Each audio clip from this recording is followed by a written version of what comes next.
Boa tarde, espectadores. Vocês estão no canal Histórias de Pedro. Desejo uma ótima audição. Salvando um morador de rua moribundo na estrada, uma rica grávida destruiu seu casamento com um oligarca cruel. Mas de manhã, expulsa da mansão, ela verá algo diante do portão que a fará parar paralisada. O pesado SUV derrapou bruscamente para o lado. Os pneus deslizaram sobre o asfalto molhado e um baque surdo abafou o som da chuva torrencial. Helena foi lançada para a frente. O cinto de segurança pressionou com força contra seu peito. Ela abraçou instintivamente o ventre com as duas mãos, protegendo o bebê com o próprio corpo. "Pare, você atropelou alguém!" Seu grito saiu como um farfalhar rouco. O carro não parou de imediato. As rodas ainda percorreram alguns metros enlameados antes que o SUV finalmente estancasse, inclinado para o lado direito.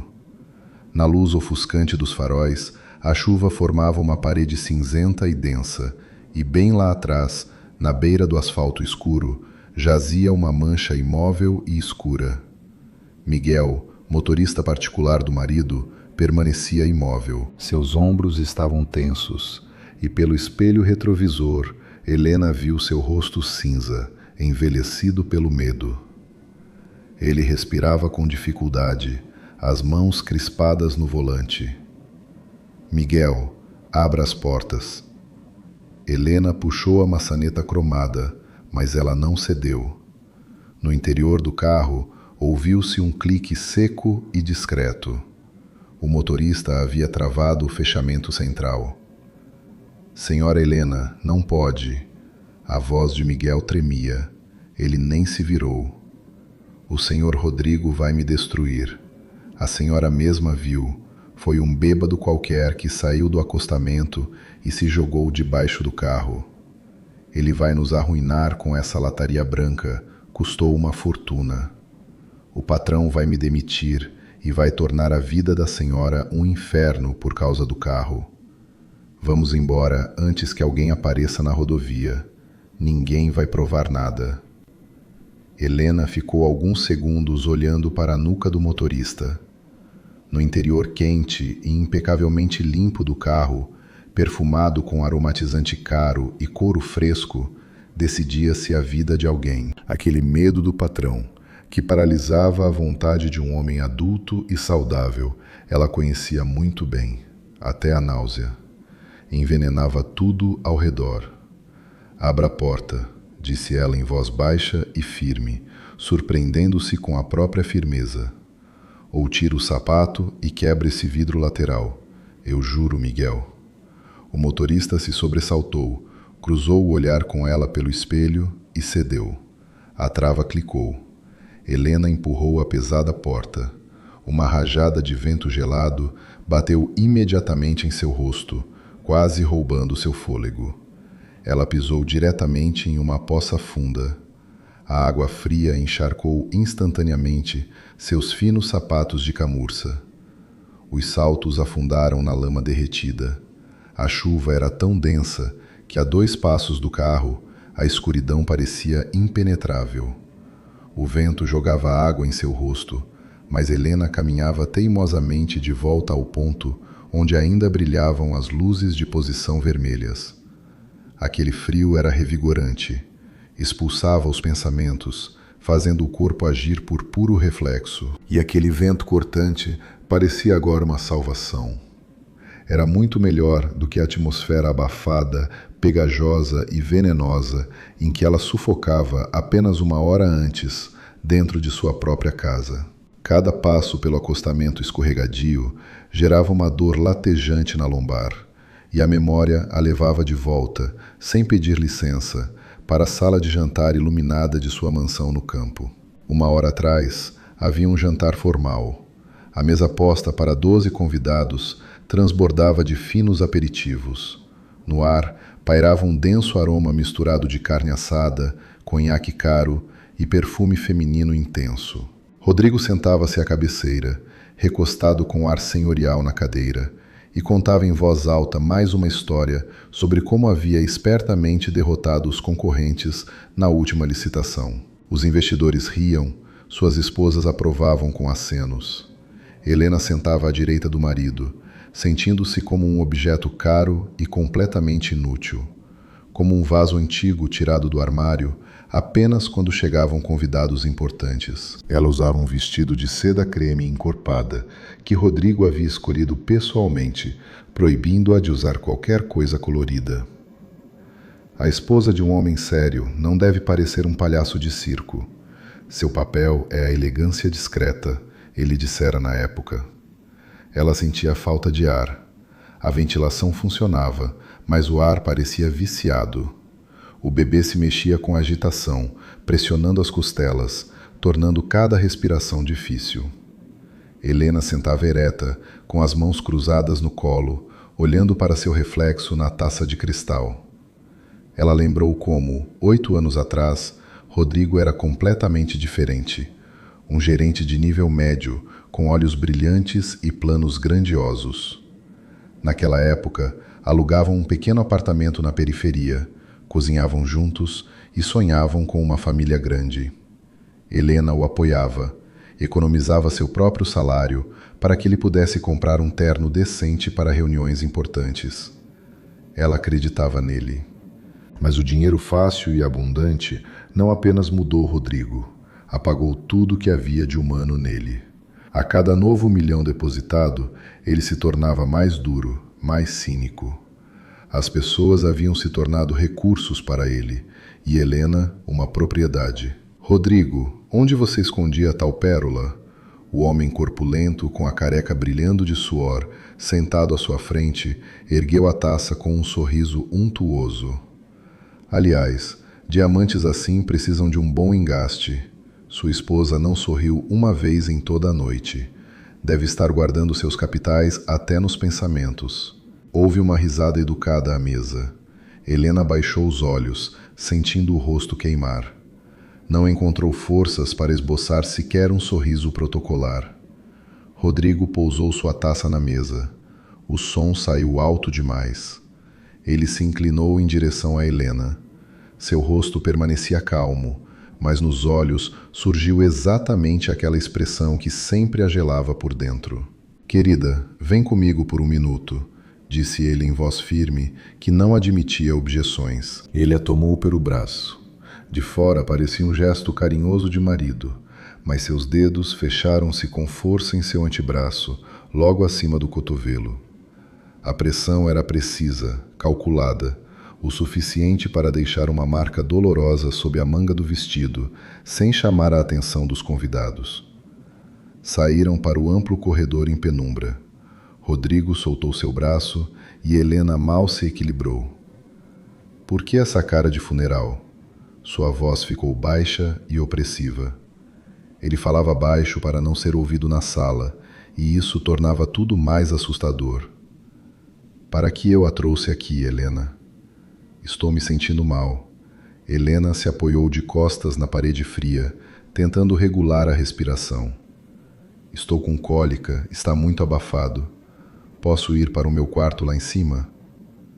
Ele deu um passo à frente, pairando sobre ela. Cheirava a colônia cara e conhaque. Sua única função nesta casa é calar a boca, sorrir para meus parceiros e gerar o meu herdeiro. Só.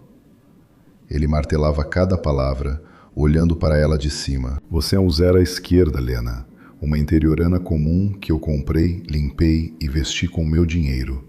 Aqui você não tem nada de seu, nem um centavo.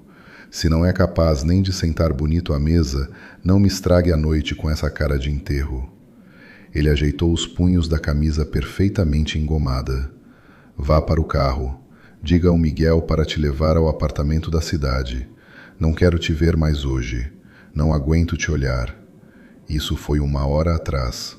1 hora atrás, ela havia engolido aquelas palavras em silêncio, como as engolia há vários anos, porque de fato não tinha dinheiro próprio, não tinha contas, não tinha proteção.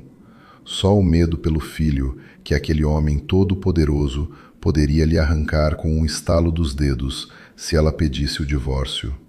Mas agora, caminhando até os joelhos na lama gelada de uma rodovia deserta, Helena sentia esse medo recuar para segundo plano. O homem estava deitado de bruços, metade dentro da água. A lama cobria densamente suas costas. Helena se ajoelhou diretamente na poça. A fina seda do vestido encharcou em um instante, colando nas pernas. Ei, o senhor me ouve? Ela estendeu a mão trêmula e tocou com cuidado em seu ombro. A roupa havia se transformado em trapos encharcados de água gelada. Sob os dedos, Helena sentiu um tecido áspero e grosseiro, congelado pelo vento. O homem não se movia. Com esforço, ela o virou de costas. O rosto do mendigo estava escondido por uma barba grossa e suja, com marcas visíveis de grisalho, e por cabelos úmidos colados ao rosto. Na maçã do rosto, escurecia um hematoma profundo, misturado com água da chuva. Ele estava gelado. Helena pressionou os dedos com força no pescoço dele, buscando o pulso. Sob a pele fria e suja, com grandes intervalos, batia uma veia fraca. Ele estava vivo, ainda vivo. O vento bateu com nova força em suas costas. Helena sentiu um tremor intenso e incontrolável tomar conta de seu corpo. Com o vestido fino e o casaco aberto, ela perdia calor a cada segundo. Sem hesitar, tirou o casaco de cachemira claro, uma peça cujo preço equivalia ao salário anual de um professor comum. Ficando com apenas o vestido sob a chuva torrencial, ela jogou o tecido de lã encorpado sobre o peito e os ombros do homem, tentando protegê-lo ao menos um pouco do vento. «Miguel!» ela gritou, virando-se para o carro. «Me ajude! Venha depressa!» A porta do SUV se abriu com relutância. O motorista se aproximou, encolhido dentro do casaco, olhando com nojo para o homem deitado na lama. «Senhora Helena, o que a senhora está fazendo? Vai adoecer. E esse aí? Que sujeira! Cheira a lixo e óleo queimado.» «Pegue as pernas», ordenou Helena. Sua voz falhou, mas soou com tal dureza que Miguel emudeceu. «Pegue», eu disse. Ela enfiou os braços por baixo do tronco do homem. Ele era incrivelmente pesado, completamente flácido. Helena cerrou os dentes. Cada movimento provocava uma dor cortante na lombar e no baixo ventre. Ela estava sem fôlego de esforço.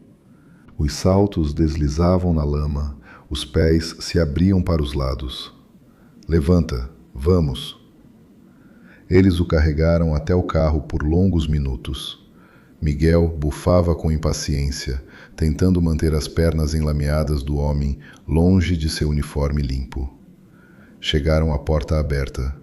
No interior havia uma luz suave e aconchegante, iluminando o couro branco impecável dos bancos, couro de acabamento finíssimo, que Rodrigo havia encomendado por catálogo especial.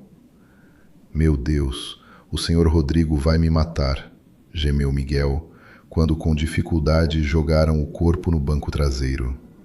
A roupa molhada e enlameada do mendigo pressionou o encosto branco.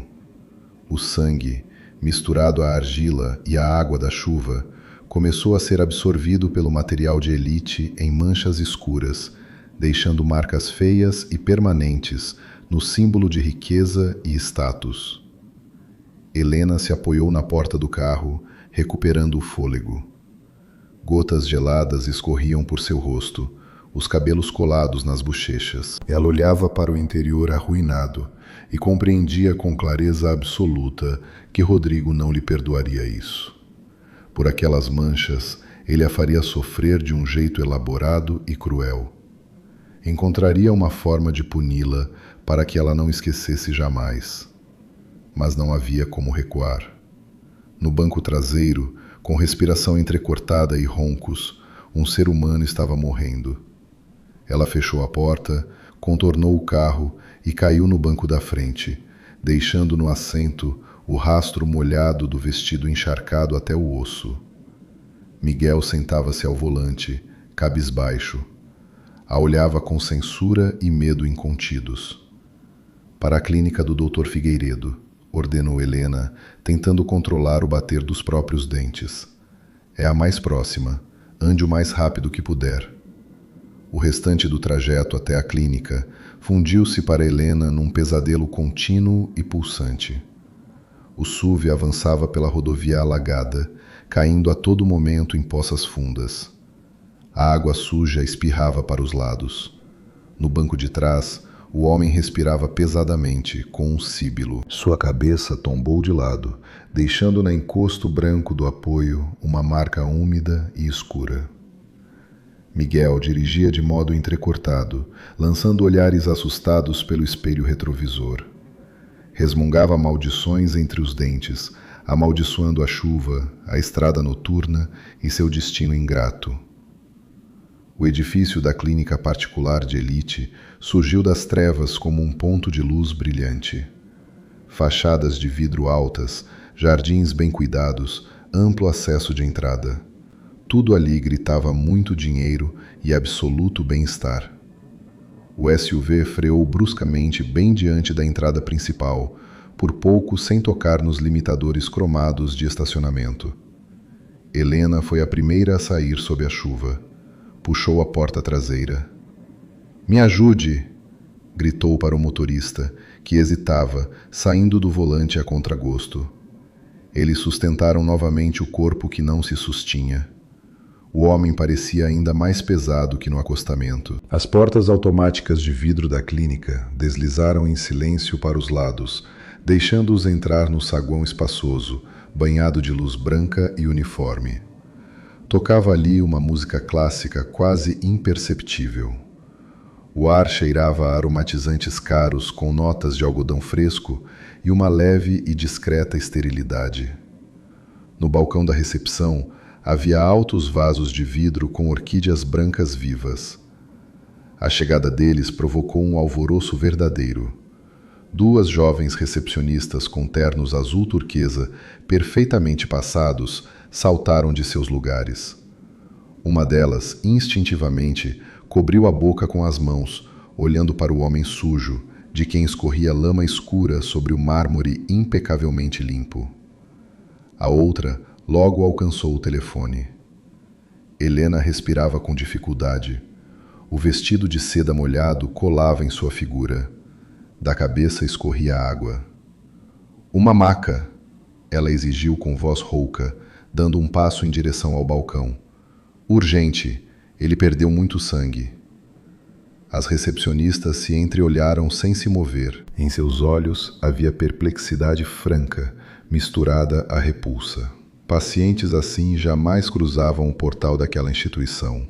Nesse momento, no fundo do saguão, as portas do elevador se abriram. Para o corredor saiu com passo pausado e seguro, como dono do lugar, o Dr. Figueiredo, médico-chefe e coproprietário da clínica. Ele vestia um avental médico feito sob medida em tecido encorpado. No peito, uma bordagem com seu nome. Sua barba grisalha estava impecavelmente aparada. Ele acabava de encerrar uma conversa no celular quando viu as marcas sujas no mármore.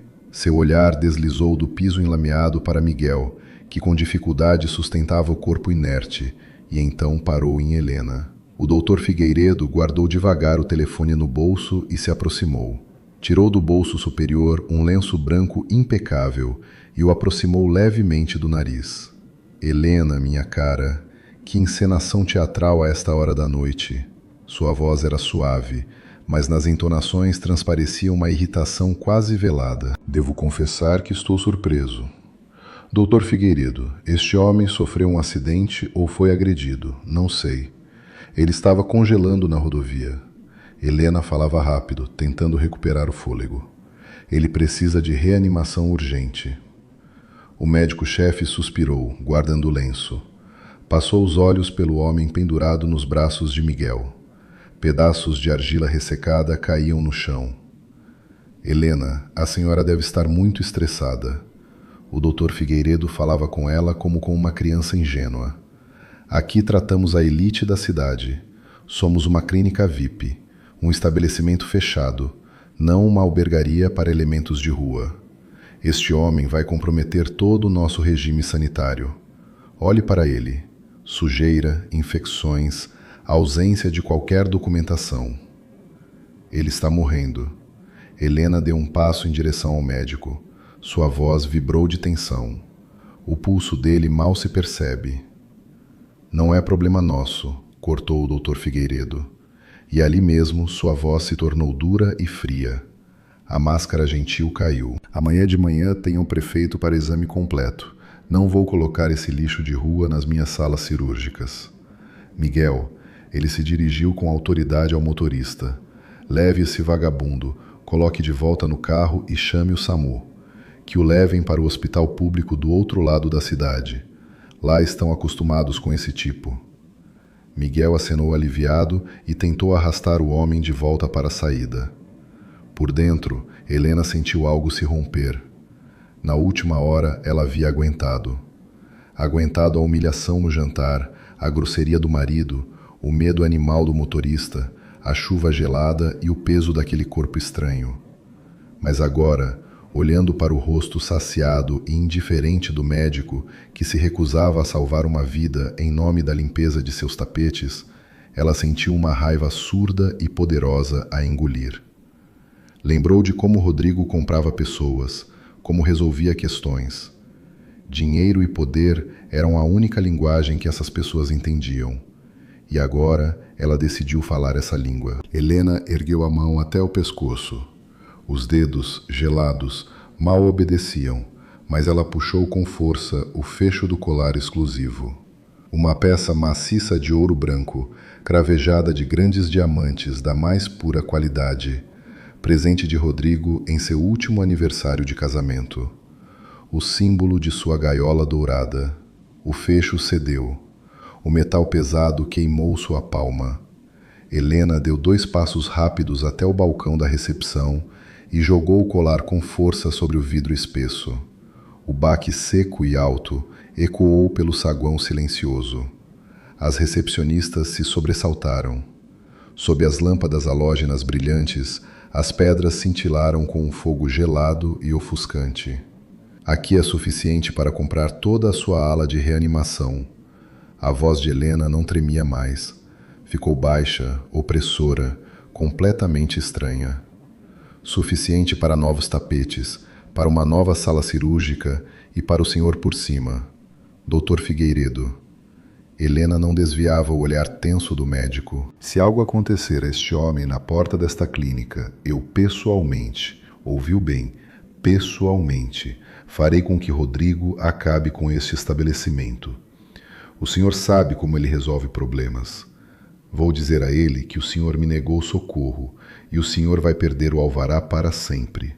Amanhã mesmo estará atendendo num postinho de saúde. Ela estava blefando. Rodrigo jamais interviria por ela nessa situação. Ao contrário, observaria com prazer seu colapso. Mas o Dr. Figueiredo não sabia disso. Sabia apenas que Monteiro era um homem vingativo, temível, capaz de destruir qualquer negócio. E arriscar-se com sua esposa grávida, em estado de extremo descontrole emocional, era perigoso. O rosto do médico-chefe empalideceu. Ele rapidamente avaliou os riscos. A ganância e o medo se mostraram mais fortes do que a repulsa. "Maca!" Ele berrou tão alto que as orquídeas nos vasos pareceram tremer. "Tragam uma maca para o saguão.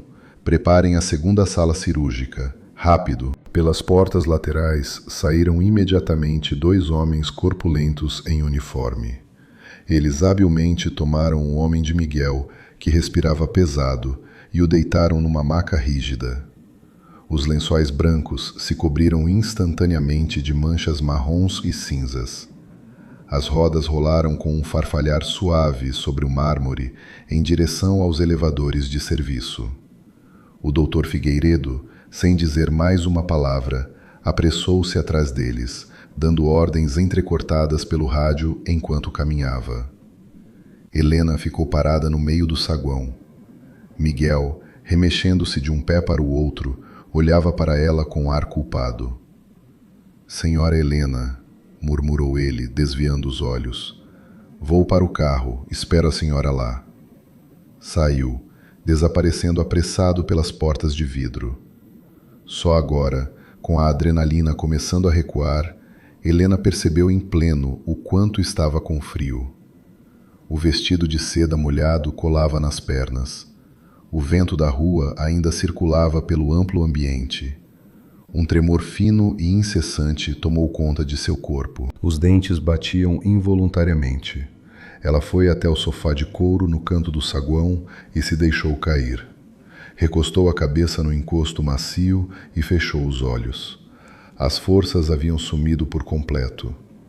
No baixo ventre latejava uma dor surda e persistente, consequência do esforço físico e do estresse enorme. Helena pôs as 2 mãos sobre o ventre, acariciando-o com suavidade, tentando acalmar o bebê, que se mexia com agitação lá dentro. Não sabia quanto tempo havia passado. Na clínica reinava o silêncio, apenas o zumbido constante do sistema de ventilação. Alguém se aproximou do sofá. Helena abriu os olhos. Diante dela estava uma jovem enfermeira com roupa cirúrgica azul. No crachá estava escrito Camila. A moça olhava para Helena com compaixão evidente. Por favor, Camila estendeu um copinho plástico de onde subia vapor denso. É chá preto adoçado. A senhora precisa entrar em calor. Helena pegou o copo com as 2 mãos. O fino plástico queimava os dedos entorpecidos, mas era um calor agradável. Ela tomou alguns goles. O líquido quente e adocicado aliviou levemente o espasmo na garganta.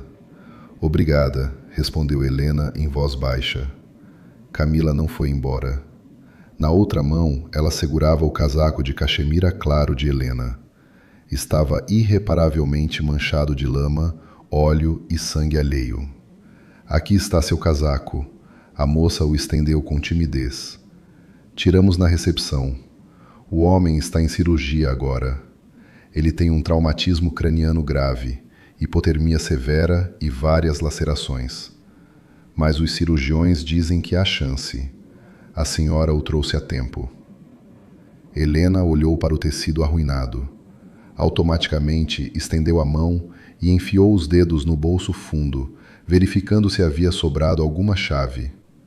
Sua mão tocou algo macio.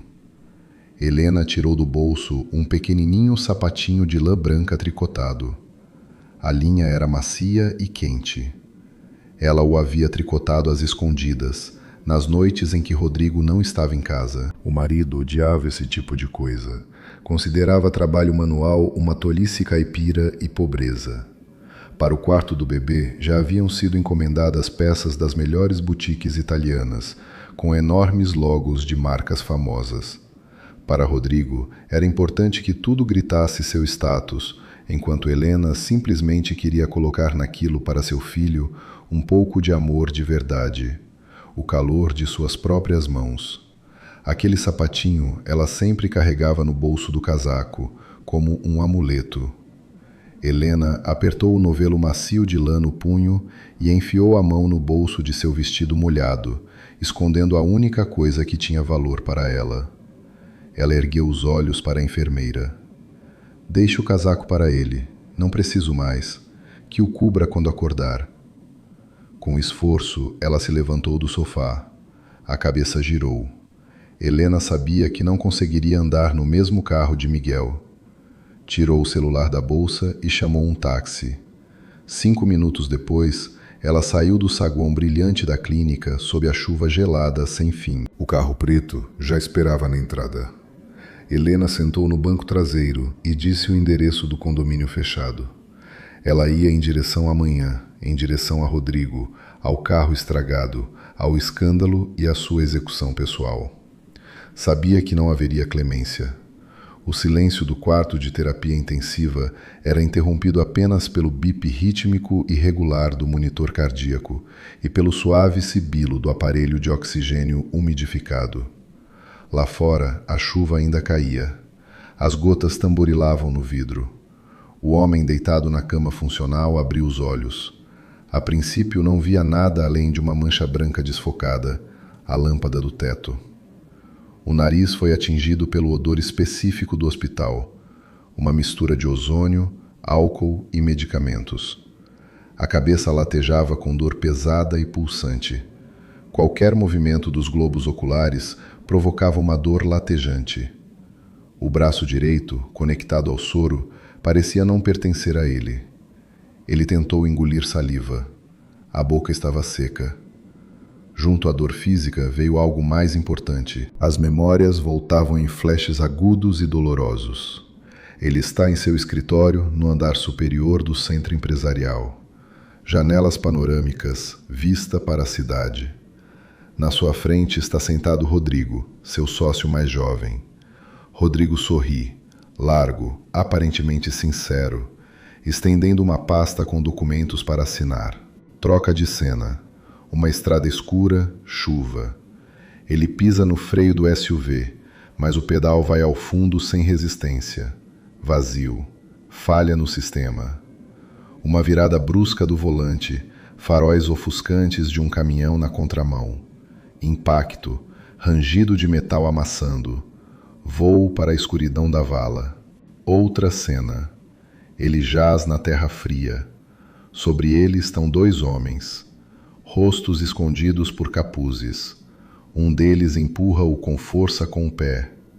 Pronto, até de manhã não chega, diz uma voz rouca. Passos se afastam, e então um frio sem fim, dor, esquecimento, e um vazio negro em que não se lembrava nem do próprio nome. A respiração do homem se acelerou. O monitor cardíaco reagiu com um bip mais rápido. Ele se lembrou de tudo. Lembrou de como havia construído sua empresa do zero.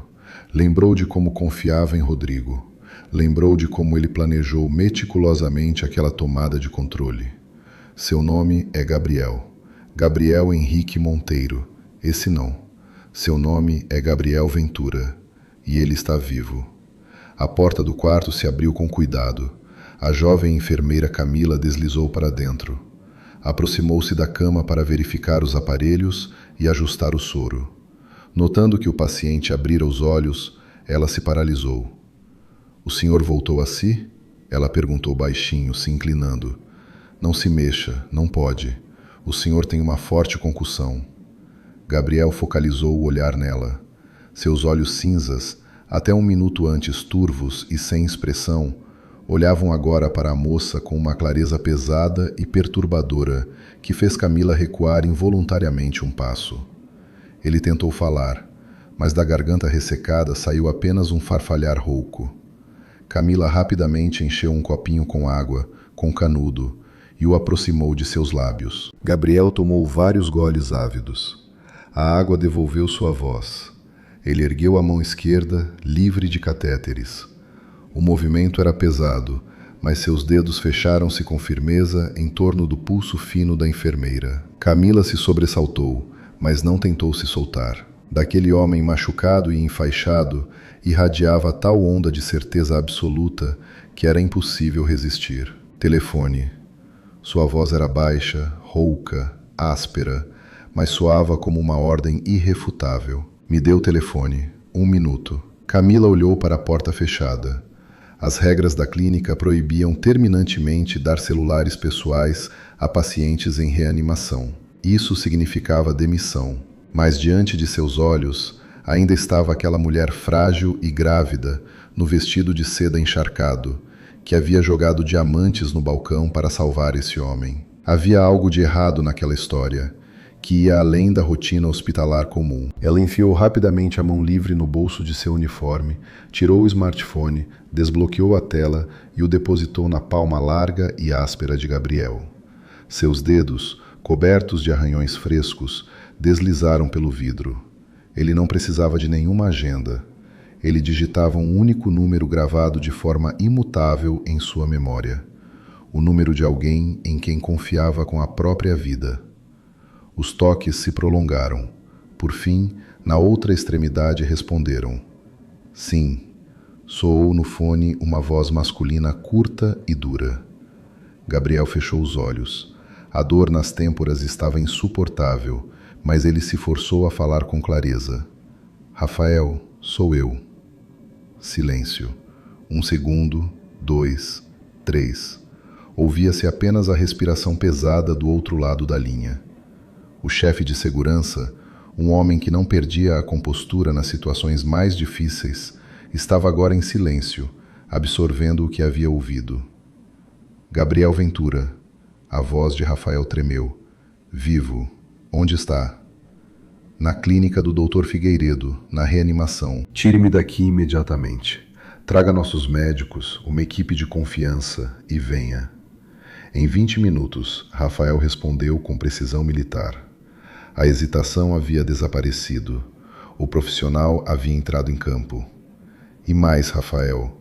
Gabriel abriu os olhos. Em seu olhar cinza havia agora apenas um vazio glacial e absoluto, no qual não restava espaço para misericórdia. Ative o protocolo de retaliação, aquele que preparamos. Chegou a hora. Recebido, Gabriel Ventura. Na voz do chefe de segurança, ouviu-se uma satisfação sombria. Esperávamos isso há 6 meses. Tudo pronto. Amanhã de manhã. Gabriel apertou o telefone com mais força. Rodrigo vai perder tudo. Ele encerrou a chamada e devolveu o aparelho à enfermeira assustada. Sua mão caiu sobre o lençol. Os olhos voltaram a se fechar. Havia uma longa noite pela frente, mas pela primeira vez em 6 meses, era uma noite não de desespero, mas de aguardar a justiça. O táxi parou junto aos altos portões forjados do condomínio fechado, quando o céu a leste começava a tingir-se de um cinzento doentio e sujo. A chuva havia praticamente cessado, substituída por uma garoa fina e cortante que pousava no rosto como umidade fria. Helena pagou o motorista com as últimas notas em espécie de sua bolsa e saiu do carro. Teria que percorrer a longa alameda de acesso até a mansão. Cada passo custava um esforço enorme. O fino vestido de seda, encharcado desde a noite, estava agora completamente gelado e pesado, travando os movimentos. Os sapatos de camurça estavam irreparavelmente estragados pela lama. Helena se abraçou pelos ombros, tentando preservar algum calor, mas o vento a atravessava até os ossos. No baixo ventre, a dor surda e contínua não cessava. Ela se aproximou da pesada porta de entrada em carvalho maciço. Os dedos, tão entorpecidos pelo frio, não conseguiram girar a chave na primeira tentativa. O mecanismo clicou. O som pareceu ensurdecedoramente alto no silêncio anterior ao amanhecer. Helena cruzou a soleira. O espaçoso saguão da mansão recebeu-a com limpeza perfeita, calor e um silêncio quase palpável. Cheirava a cera cara para o parquet e a lírios frescos numa enorme vaso de piso. Ela deu alguns passos incertos em direção à sala, deixando no mármore claro rastros úmidos e sujos. Na sala ardia uma luz discreta de abajures. Rodrigo estava sentado à cabeceira da longa mesa de jantar em sua poltrona de couro maciço. Vestia uma camisa clara impecavelmente passada e calças escuras, como se não tivesse dormido. Seu rosto estava imóvel, como uma máscara, mas os olhos eram frios e alertas. Um pouco afastado, junto à janela, estava o motorista Miguel. Ele baixou a cabeça, nervosamente amassando as chaves do carro nas mãos. Pela postura encurvada e pelo olhar esquivo, Helena compreendeu imediatamente. Ele já havia relatado tudo ao patrão, com todos os detalhes. Assim que Helena entrou, Rodrigo se levantou. Ele não perguntou onde ela havia passado a noite. Não se interessou porque sua esposa grávida estava à sua frente assim. Ele foi até a mesa e, com tanta força, bateu o punho sobre o grosso tampo de carvalho que o cinzeiro de cristal saltou com um tilintar agudo. Você enfiou um vagabundo infecto no meu carro? A voz dele não era alta, mas aquela vibração baixa e furiosa fazia querer encostar na parede. Você pôs um trapo de rua no couro branco que esperei 6 meses vindo da Itália. Você destruiu o interior por uma fortuna. Helena ficou em silêncio. Ela se apoiou com as costas na ombreira da porta, porque as pernas recusavam-se a As 2 mãos ela pôs instintivamente sobre o ventre, como se aquele gesto pudesse proteger o filho do veneno que agora era despejado sobre eles. E isso ainda te pareceu pouco? Rodrigo deu um passo em sua direção. Suas narinas se dilatavam de raiva. Você fez uma cena de feira na clínica do meu amigo. Atirou meus diamantes na frente dos funcionários. Ameaçou Figueiredo com meu nome. Você entende o que fez, miserável? Está me envergonhando pela cidade inteira. Por causa da sua piedade de matuta, o Figueiredo agora está convicto de que não consigo controlar minha própria mulher. Justificar-se era inútil. Helena conhecia esse olhar de Rodrigo. O olhar de um homem cuja propriedade havia ousado agir contra sua vontade. Para ele, não existia nenhuma vida humana salva. Existiam apenas seu status, seu dinheiro e sua reputação. De repente, lá de cima, do segundo andar, ouviram-se passos preguiçosos e arrastados. Pela larga escada de carvalho, descia Bianca, a assistente pessoal de Rodrigo. Helena ficou paralisada, sem acreditar em seus olhos. Em Bianca estava um roupão de seda esmeralda, aquele mesmo roupão que Helena havia trazido de viagem de núpcias. Uma peça que ela amava pela maciez do tecido. Agora, aquela seda envolvia a figura de uma mulher jovem e estranha, que descia para sua sala de estar numa manhã cedo, com o ar de absoluta dona do lar. Bianca se espreguiçou com prazer, ajeitando os cabelos loiros despenteados. Rodrigo, amor, por que você está gritando logo de manhã? Sua voz soava mimada, com uma leve rouquidão de quem acabou de acordar. Ela passou por Helena sem ao menos dignificá-la com um olhar e foi em direção à cafeteira embutida na cozinha. Já me deu dor de cabeça com essa discussão de vocês. Essas grávidas são todas tão desequilibradas, hormônios à flor da pele. Nem liga, deixa ela chorar um pouco. No ar se espalhou o aroma denso e quente de café recém-passado. Aquele cheiro de aconchego doméstico parecia agora a mais selvagem e impossível das zombarias. A sujeira da situação era tão densa que tolhia a respiração. Bianca não estava ali apenas como visita. Ela havia dormido no quarto deles. Ela usava as roupas de Helena. E Rodrigo nem tentava disfarçar isso. No corredor, ouviu-se o bater seco de saltos. Do quarto, no primeiro andar, saiu a dona Conceição. A mãe de Rodrigo sempre acordava cedo e jamais se permitia sair do quarto sem um penteado perfeito e joias de ouro. Ela parou no meio da sala, cruzou as mãos secas sobre o peito e, com um prazer aberto e repulsivo, examinou Helena dos pés à cabeça. Eu sempre dizia, Rodrigo, que sangue ruim não se esconde. A voz da sogra era rangente, cheia de veneno. Ela foi até Helena de perto. Da mulher idosa cheirava fortemente a um perfume antiquado.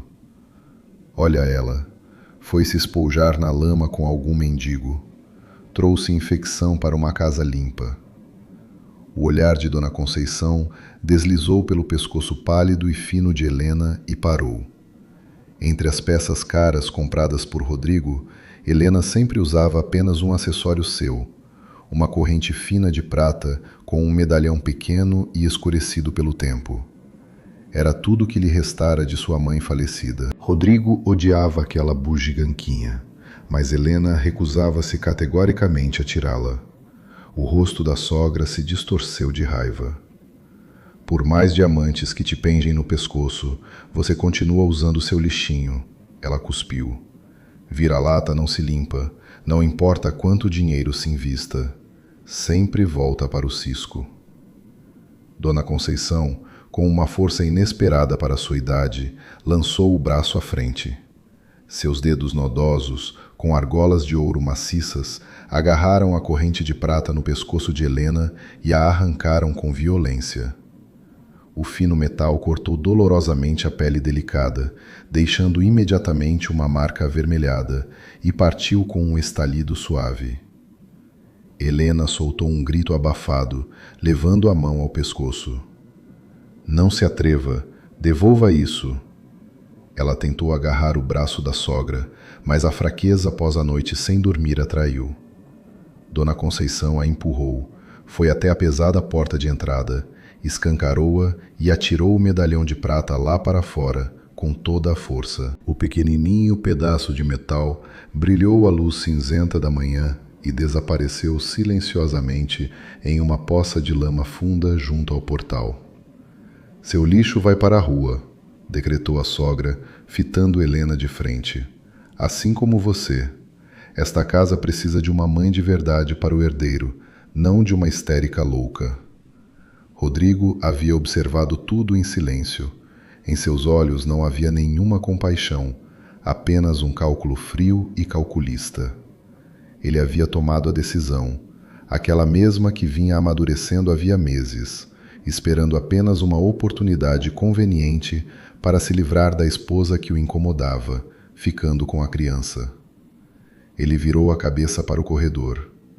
Davi, Lucas, ele chamou em voz alta. Das profundezas da casa, apareceram imediatamente 2 seguranças do Serviço de Proteção Pessoal de Rodrigo. Pararam nas portas, aguardando a ordem.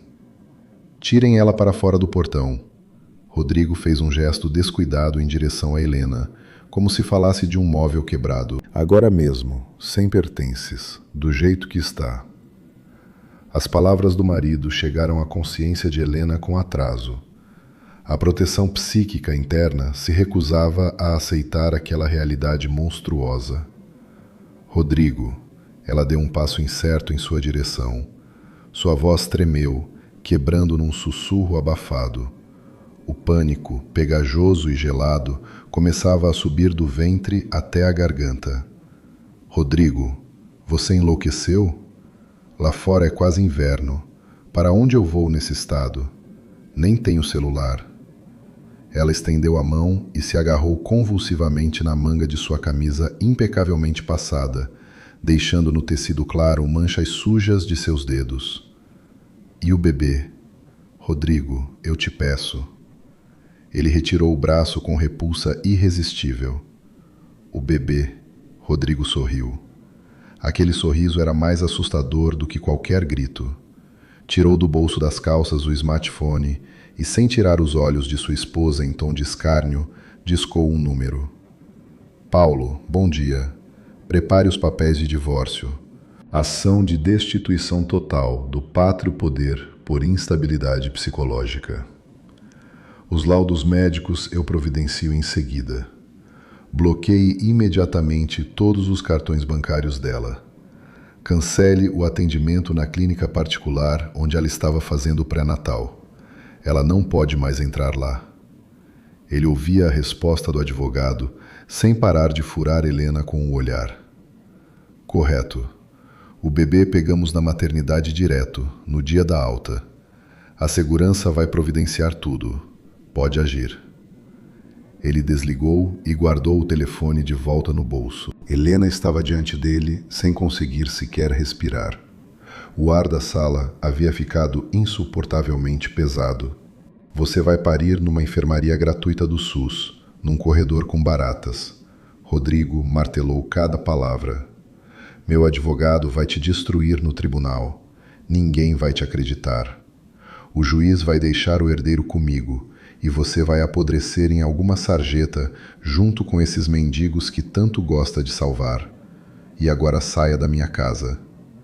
Ele acenou para os seguranças. Os 2 homens se aproximaram de Helena. Não a agrediram, não usaram força bruta. Simplesmente a seguraram pelos braços de forma profissional e firme dos 2 lados e a puxaram em direção à saída. Soltem-me. Não. Por favor. Helena tentou se soltar. Seus pés descalços deslizavam no mármore liso do piso. Rodrigo, você não pode fazer isso. Esse filho também é meu. Rodrigo! Seu grito abafado ecoava pelos altos tetos da mansão. Bianca, parada na cozinha com a xícara de café, torceu os lábios pintados em uma careta desdenhosa. Dona Conceição ajeitou os anéis nos dedos, com ar de dever cumprido. Rodrigo nem se virou. Os seguranças levaram Helena até a entrada. O vento bateu imediatamente em seu rosto, queimando de frio. Eles a conduziram pela longa alameda de pedras. As pequenas pedras pontiagudas se enterravam nas solas descalças, mas Helena mal sentia essa dor. Todo o seu ser estava absorvido por um único horror negro e absoluto. Estavam lhe tirando tudo. Estavam lhe tirando a vida. Estavam lhe tirando o mais precioso, o bebê que pulsava agora dentro dela. Chegaram ao alto e maciço portão forjado. Um dos seguranças pressionou o botão no controle. As folhas se abriram vagarosamente para os lados. Os homens empurraram Helena para fora do perímetro, não com brutalidade, mas com força suficiente para que ela mal se equilibrasse, dando alguns passos trôpegos sobre o asfalto molhado da rua. Atrás dela, ouviu-se o estrondo das folhas de metal se fechando. A trava automática clicou alto e seca. Ela havia ficado sozinha. A manhã de outono, cinzenta e opressiva, caiu sobre ela de todos os lados. A rua do condomínio fechado estava completamente vazia. Muros altos e opacos dos vizinhos se prolongavam numa parede sem fim. O vento gelado e penetrante passeava livremente pela estrada, se insinuando sob o fino seda úmido do vestido, expurgando as últimas migalhas de calor. Helena ficou imóvel, olhando para os portões fechados de sua antiga casa.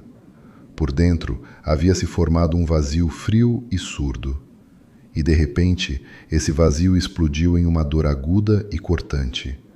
O bebê em seu ventre, sentindo a descarga extrema de hormônios de medo e estresse no sangue da mãe, começou a se mexer com força e convulsivamente. Esses chutes de dentro eram tão bruscos e dolorosos que Helena soltou um grito baixo. A dor física se fundiu à agonia moral insuportável. Seus joelhos dobraram. As forças abandonaram completamente o corpo exausto. Helena foi se sentando sobre o asfalto molhado e gelado, coberto de folhas caídas e apodrecidas. Ela trouxe as pernas descalças e entorpecidas para perto do corpo. Com as duas mãos, tremendo tanto que os dedos não obedeciam, ela abraçou com força o ventre. Tentava cobrir, aquecer, acalmar seu filho, transmitindo-lhe desesperadamente aquelas migalhas de amor e calor que ainda sobreviviam em seu corpo que se gelava. Helena apoiou a face úmida e mortalmente pálida nas grades metálicas frias e implacáveis dos portões. Por seu rosto corriam num fluxo ininterrupto lágrimas quentes, deixando trilhas limpas na pele enlameada. Ela não gritava. Para gritar não havia mais forças. Apenas se balançava de um lado a outro, engasgada com as próprias lágrimas, e sussurrava no vazio gelado da manhã de outono. Quietinho, meu amor, quietinho. Estou aqui, estou com você. Me perdoa, meu pequeno, me perdoa. Mamãe não conseguiu nos proteger. Seu sussurro se dissolvia no ruído do vento. Helena estava absolutamente só diante do imenso e indiferente mundo, sem lar, sem dinheiro, sem esperança no dia seguinte.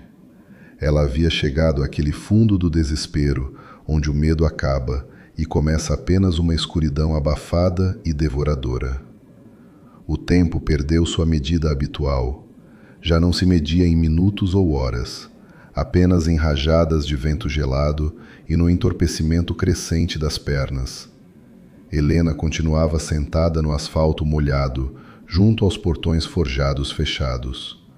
A chuva havia quase parado, mas a umidade pairava no ar em uma névoa pesada e estagnada. O frio subia da terra, penetrando pela fina seda molhada do vestido, entrando sob a pele, congelando músculos e articulações. Ela já não chorava. As lágrimas haviam secado, deixando nas bochechas apenas a sensação tensa de sal e sujeira. O bebê por dentro também havia se aquietado, como se entendesse que agora era preciso economizar cada migalha de calor, cada gota de energia para simplesmente sobreviver. Nos últimos 30 minutos, pela ampla e perfeitamente asfaltada rua do condomínio fechado, haviam passado vários carros. Eram automóveis caros e imponentes, com vidros escuros. Deslizavam suavemente sobre o asfalto molhado, borrificando Helena com uma névoa fina de água. E nenhum deles havia sequer freado. As pessoas atrás daqueles vidros escuros viviam em seu mundo seguro e aconchegante, onde não havia lugar para a dor alheia. Uma mulher sentada na lama junto ao portão de estranhos era para elas apenas um ponto desconfortável na paisagem perfeita de seu bem-estar, invisível, inexistente. Helena abaixou a cabeça sobre os joelhos. Os pensamentos se embaralhavam, virando uma névoa viscosa. Era preciso se levantar. Era preciso se obrigar a dar ao menos um passo, ir até a guarita de segurança na entrada do condomínio, pedir um telefone, chamar uma ambulância, mas o corpo recusava-se a obedecer. O terror do futuro, dos processos de Rodrigo, de perder o filho paralisava a vontade com mais eficácia do que qualquer veneno. O som apareceu devagar. A princípio, era apenas uma vibração baixa e quase imperceptível, transmitida pelo asfalto molhado. Depois, a vibração cresceu num ronco baixo e uniforme de motores poderosos. Helena, com dificuldade, ergueu a cabeça. Da esquina, cortando a grisalidão da manhã com a luz intensa dos faróis de LED, 3 SUVs pesados irromperam na rua. Avançavam em coluna compacta em grande velocidade, levantando fontes de água lamacenta sob as rodas largas. Em seu movimento, não havia a cautela dos carros caros com medo de arranhar a pintura. Em seu movimento, havia uma ameaça aberta e assustadora. Eles não passaram adiante. O carro da frente freou bruscamente, com um guincho alto de pneus, exatamente diante do portão da mansão de Rodrigo. Os 2 outros SUVs bloquearam sincronicamente a rua dos 2 lados, cortando completamente qualquer saída ou acesso ao território. Os carros estancaram, continuando a rosnar com os motores. Do outro lado do muro, ouviram-se gritos agitados.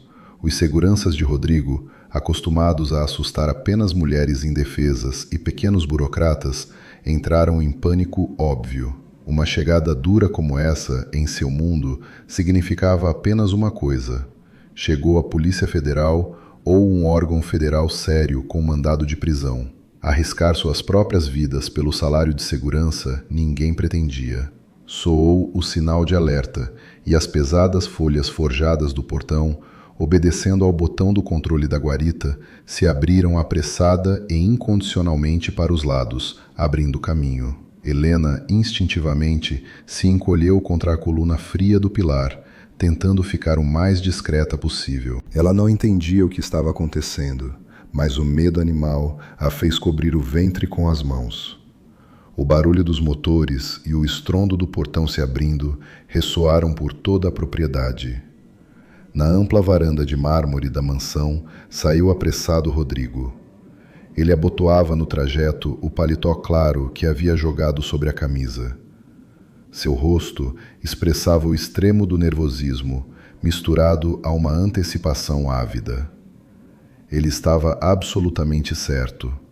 Havia chegado a delegação ministerial esperada, ou aqueles mesmos investidores da capital pelos quais havia organizado o jantar na véspera.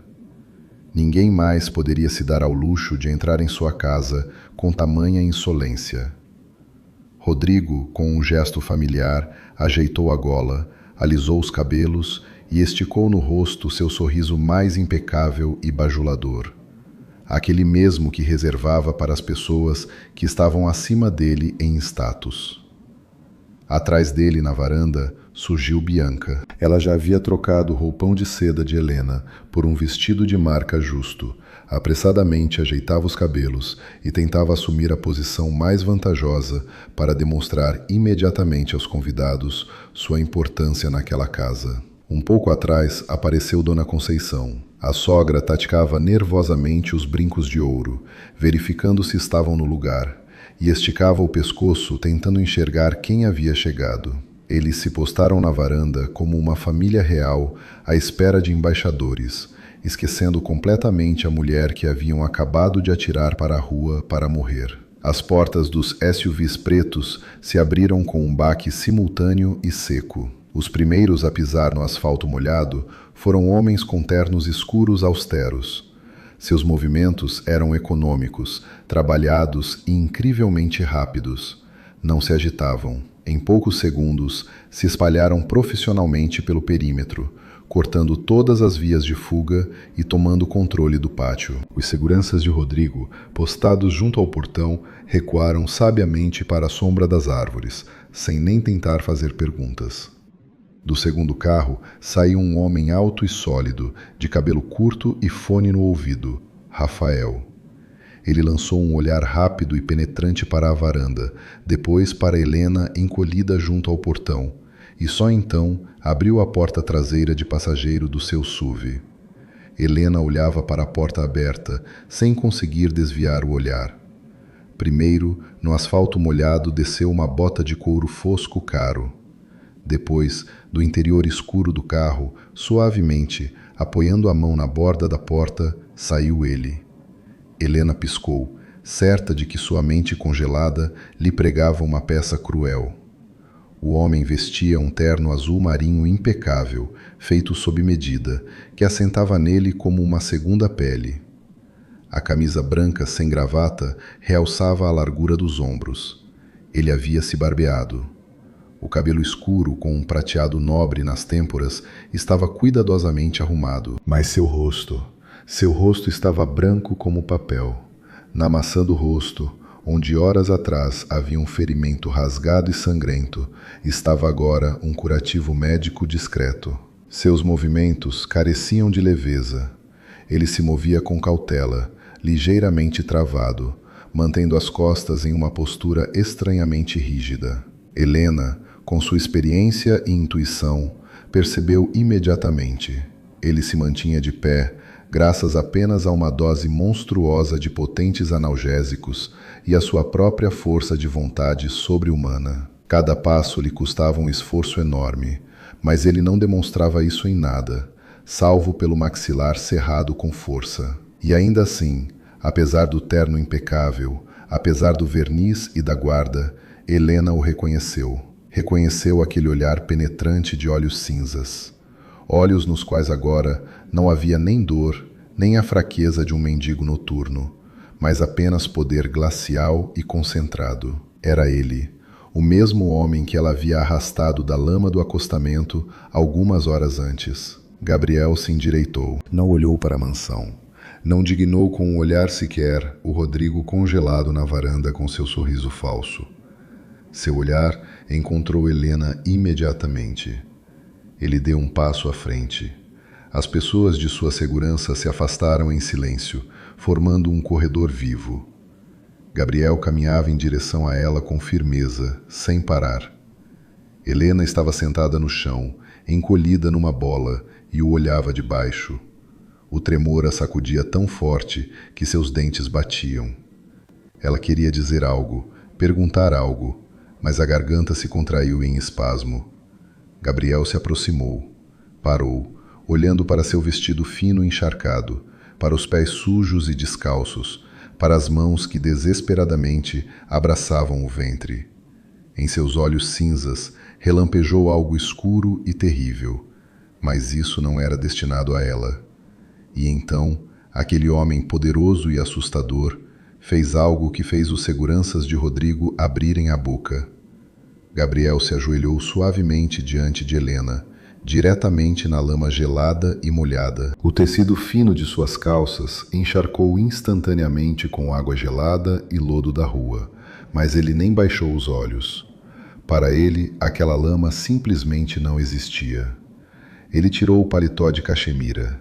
Ficando apenas com a fina camisa ao vento cortante, ele se inclinou à frente e, cuidadosamente, com uma suavidade quase impalpável, jogou o paletó sobre os ombros trementes de Helena. O tecido guardava o calor de seu corpo. Aquele aroma de lã cara, limpeza e um leve e discreto cheiro de álcool médico envolveu Helena, cortando imediatamente o vento gelado. Era o primeiro calor de verdade durante aquela manhã sem fim e assustadora.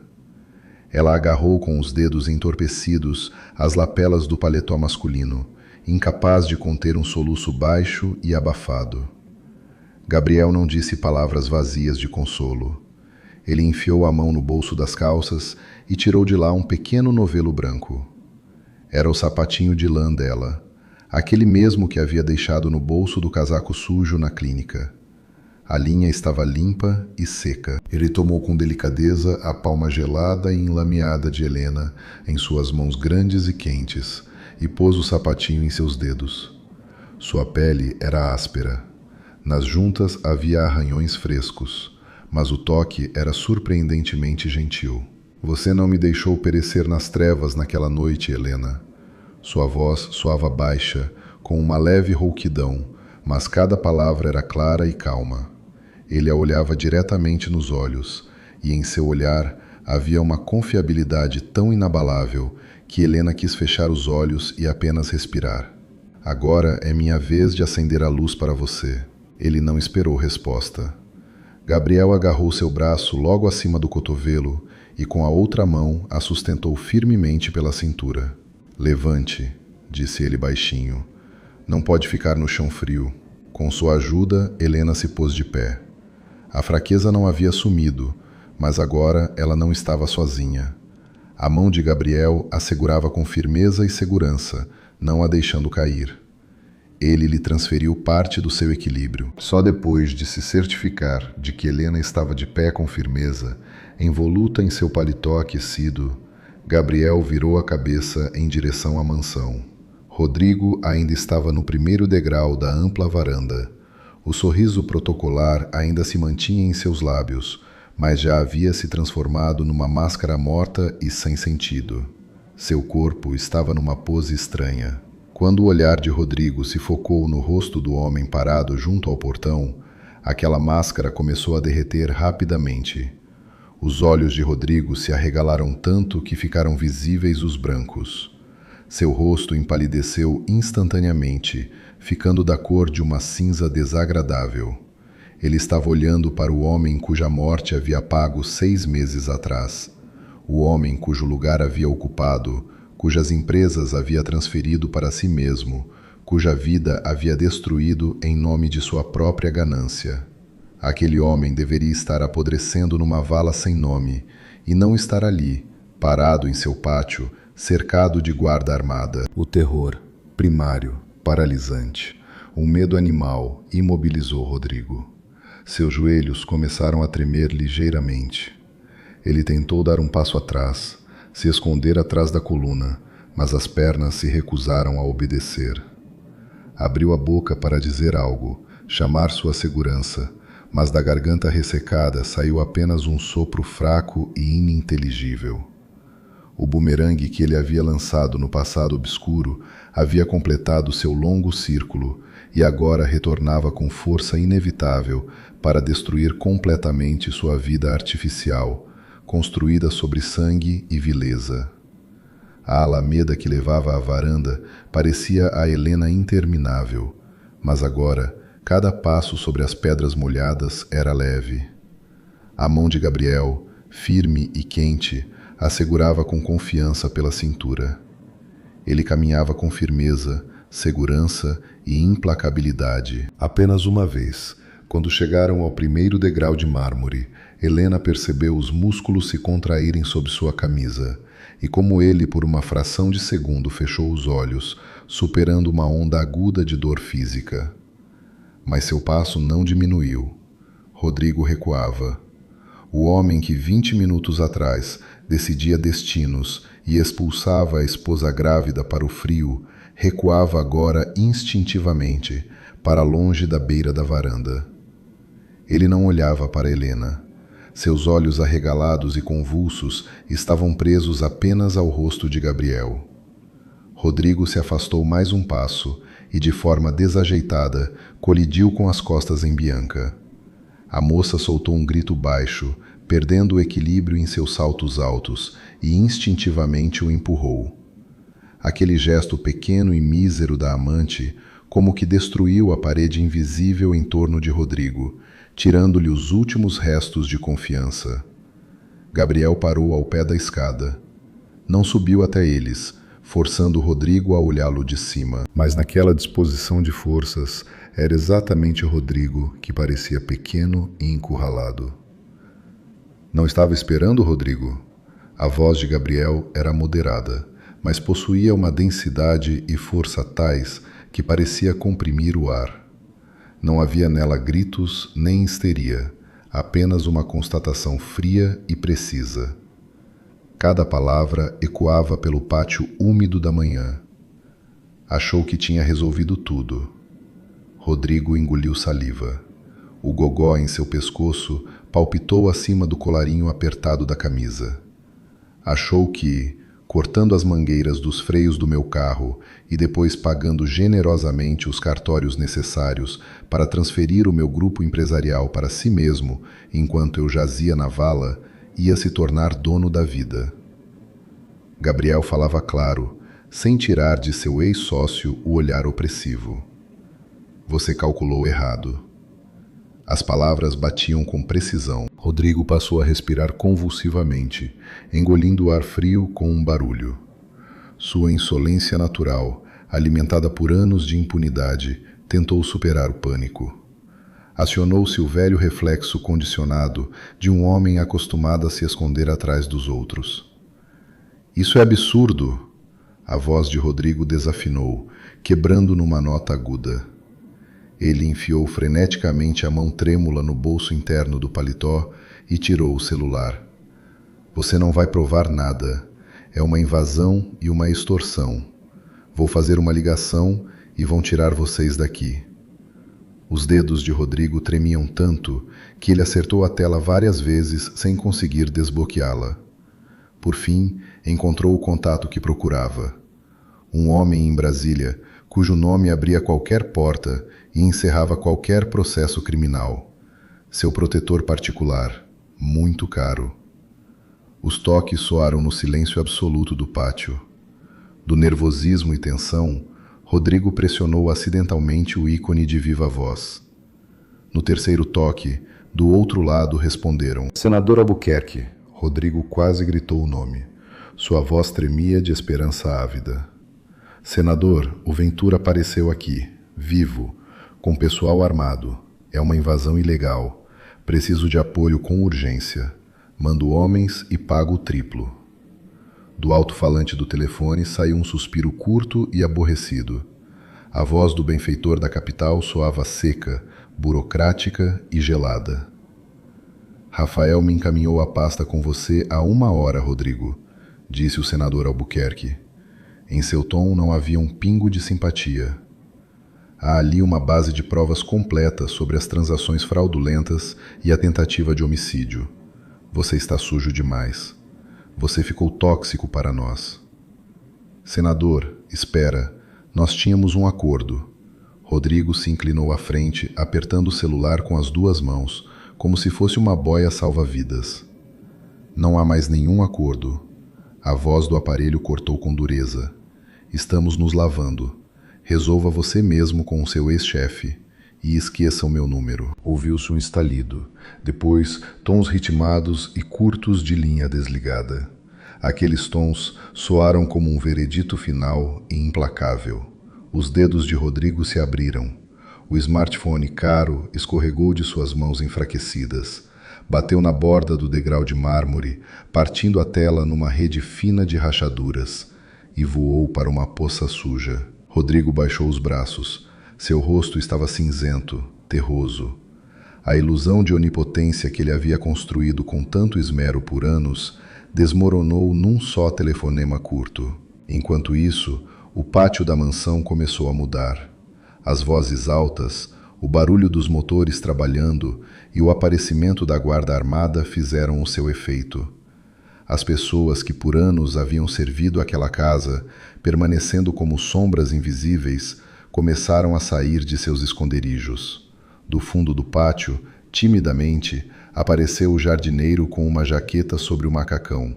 Da porta lateral, que dava para a área de serviço, saíram 2 empregadas com aventais de uniforme e uma cozinheira rechonchuda. Eles não se aproximavam, ficando a uma distância segura, mas sua presença mudava tudo. Helena, de pé sob a proteção do paletó quente de Gabriel, olhava para aqueles rostos. Conhecia cada um deles. Sabia como Rodrigo podia passar horas gritando com a empregada pela mínima partícula de poeira nos móveis, ameaçando deixar os filhos dela sem pão. Sabia como multava o jardineiro pela podação errada de um arbusto, tomando metade do magro salário. Agora, aquelas pessoas estavam paradas em silêncio, comprimidas umas às outras. Em seus olhos não havia nenhuma simpatia pelo patrão. Ali brilhava uma expectativa contida, tensa, e um sentimento crescente de uma justiça há muito esperada. Mas o golpe mais doloroso para a vaidade de Rodrigo foi a rua. Os altos portões forjados permaneciam escancarados. O condomínio tranquilo, habitualmente deserto a essa hora, começou a ganhar vida. Os vizinhos abastados, donos de fábricas, altos executivos de grandes bancos, funcionários públicos, as mesmas pessoas diante das quais Rodrigo na véspera havia se gabado de sua riqueza e status, partiam para seus compromissos. Eles viram a rua bloqueada pelos SUVs, viram a guarda armada e, claro, viram Rodrigo, mísero, desconcertado, parado na varanda diante de outro homem. Os automóveis premium começaram a frear exatamente em frente ao portão aberto. Os vidros escuros desciam com um zumbido suave. As pessoas não saíam dos carros. Preferiam observar a queda alheia do conforto seguro e protegido. Mas Helena via nitidamente como no interior escuro dos habitáculos acendiam as telas dos celulares. As câmeras gravavam tudo.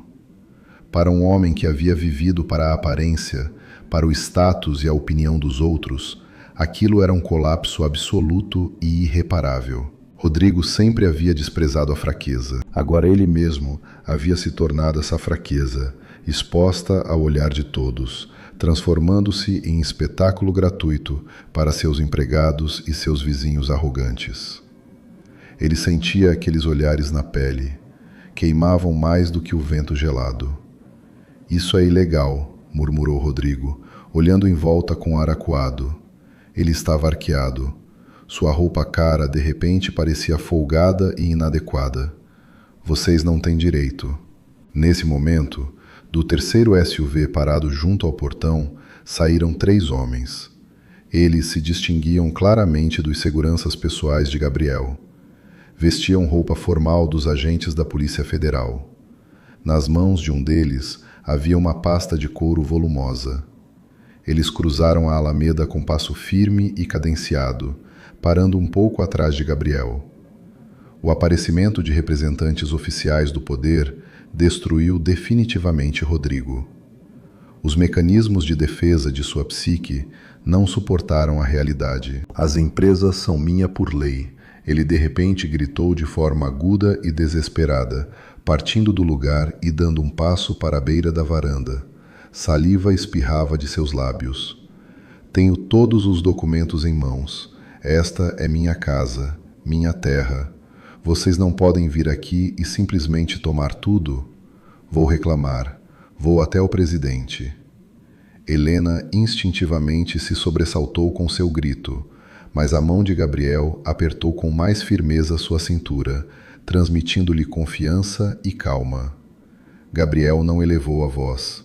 Ele falava tão firme e claro, tão pesado e metódico, destruindo o império de Rodrigo com cada palavra.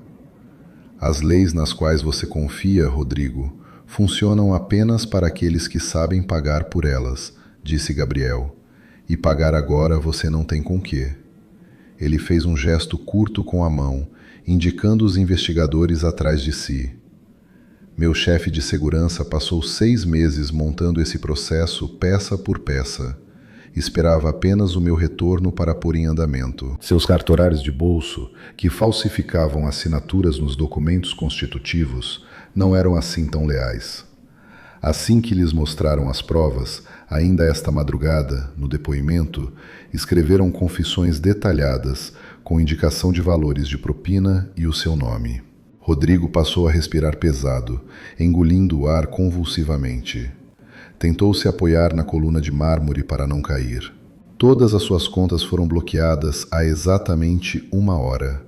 Gabriel continuava impiedosamente, golpeando o adversário com fatos.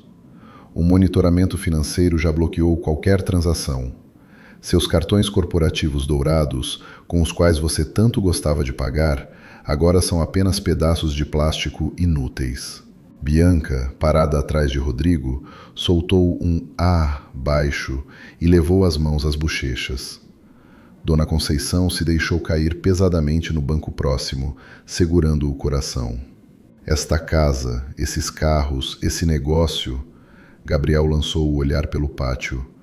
Não lhe pertence mais nada. Tudo foi comprado com dinheiro roubado da minha empresa e tudo será confiscado até a decisão judicial. Gabriel manteve uma pausa curta e dura, olhando diretamente nos olhos arregalados de terror de seu ex-sócio. Você é um falido absoluto, Rodrigo. Ontem você se achava dono da cidade. Hoje não tem nem dinheiro para pagar o táxi até o presídio. Instalou-se o silêncio. O vento remexia as folhas murchas ao pé da escada de mármore. As pessoas além do muro continuavam filmando. Os empregados calavam, absorvendo cada palavra. Rodrigo estava parado junto à coluna, os braços caídos ao longo do corpo. Seu mundo, construído sobre a mentira, a ganância e a dor alheia, havia desmoronado em minutos, não deixando atrás de si nada além do medo e do vazio. Um dos investigadores deu um passo à frente. Em suas mãos não havia armas nem equipamentos especiais, apenas uma pasta de couro fina. Mas era ela que agora decidia tudo. O homem fardado parou a 2 metros de Rodrigo, abriu a pasta e começou a falar.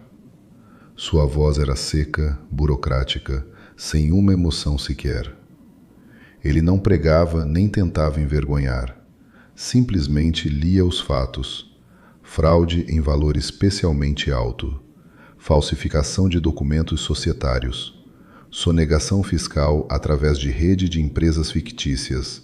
E, por fim, organização de tentativa de homicídio em conluio prévio. Cada novo artigo do Código Penal pousava sobre os ombros de Rodrigo como um peso insuportável. 2 agentes se aproximaram do dono da mansão pelos 2 lados. Um deles, com um movimento travado e treinado, torceu os braços de Rodrigo para trás. No silêncio absoluto do pátio, ouviu-se um estalido metálico seco e agudo. Depois, o segundo. Nos pulsos do homem que ainda ontem considerava a si mesmo senhor absoluto de vidas alheias, fecharam-se braceletes de aço. Aquele som foi o momento de virada. Arrogância, altivez, verniz. Tudo isso evaporou instantaneamente, como se tivessem arrancado de Rodrigo uma máscara cara, expondo seu miserável núcleo verdadeiro. Seus ombros se curvaram sem resistência. O paletó caro caiu em pregas feias, deixando transparecer o arquear das costas. Ele entendeu. A tomada de consciência de que seu dinheiro, suas conexões e sua influência não funcionavam mais, caiu sobre ele com todo o seu peso. À frente não era apenas a perda do status, à frente eram anos, décadas numa cela apertada de presídio. As pernas de Rodrigo dobraram. Os agentes mal tiveram tempo de segurá-lo pelos cotovelos, mas ele mesmo arrancou para baixo, caindo de joelhos diretamente nas pedras molhadas e úmidas da alameda. O tecido caro encharcou instantaneamente de lama. Ele não olhava para os investigadores, não olhava para Gabriel. Rodrigo virou-se e rastejou desajeitado em direção a Helena. Lena! Sua voz quebrou num choro agudo e desesperado. O rosto, distorcido de pânico, estava vermelho. Nas bochechas brilhavam lágrimas misturadas com gotinhas da garoa da manhã. Ele arrastou até ela e, acorrentado pelas algemas, tentou se encostar com o rosto na barra do casaco dela. Interceda por mim, fala para ele. Rodrigo engasgava com as palavras, olhando de baixo para ela com uma súplica animal. Eu te imploro, Lena. Lembra como foi bom para nós. Sou seu marido. Sou o pai do seu filho. Somos família, Lena, família. Fala para soltarem eu. Devolvo tudo. Passo tudo para o seu nome. Helena não recuou. Ela ficou de pé, envolta no paletó masculino quente. Olhava para o homem que um dia havia amado de verdade, o homem pelo qual havia economizado cada centavo em seu primeiro apartamento alugado, o homem que naquela manhã a havia atirado descalça e grávida para a rua, condenando-a a uma morte certa. Em seus olhos castanhos não havia medo, nem satisfação, nem mesmo ódio. Havia apenas um vazio fundo e ressecado pelo frio, e uma indiferença nojenta. Ela via diante de si não um tirano onipotente, mas um homem fraco e covarde que sempre havia amado apenas a si mesmo. Família, a voz de Helena soou não muito alta, mas no silêncio instalado a ouviram todos. Os investigadores, a guarda, os empregados calados junto à parede da mansão. Você mesmo disse há uma hora que eu sou um zero, uma coisa que você comprou. Rodrigo sacudiu a cabeça, espalhando lama pelo queixo. Eu estava fora de mim. Eu estava com raiva. Lena, pelo nosso filho. Ele vai ficar sem pai. Helena deu um passo vagaroso para trás, soltando a barra da roupa de suas tentativas de se encostar. Pai não é sangue, Rodrigo.